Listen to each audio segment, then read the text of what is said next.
Para decirle sí a una nueva prórroga del estado de alarma, Navarra Suma le pide algo a Pedro Sánchez. Tienen plazo hasta el miércoles y vamos a esperar, pero desde luego vamos a esperar y vamos a estar expectantes y vamos a estar, en fin, dispuestos a dialogar, pero también exigentes con aquello que vaya a plantear el Gobierno de España. Euskal Herria Bildu se volverá a abstener. Intentar vender como un modelo de cogobernanza lo que realmente es un mando único, donde las decisiones estrictamente se están tomando por parte del Gobierno del Estado.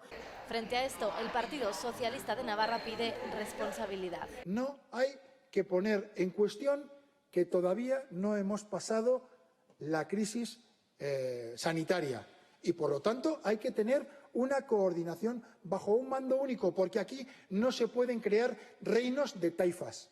Y encuentra el apoyo de sus socios, aunque Geroa Bai matiza. El criterio de la autoridad sanitaria como preeminente en la toma de decisiones en estos momentos no implica necesariamente la unilateralidad de la forma de decisiones. Consideramos que 15 días más son favorables para dar más seguridad. Apoyamos esta prórroga del estado de alarma. En lo que coinciden Geroa Bai y Navarra Suma es en defender la autonomía de las entidades locales navarras para gestionar su remanente frente a las intenciones del Gobierno central.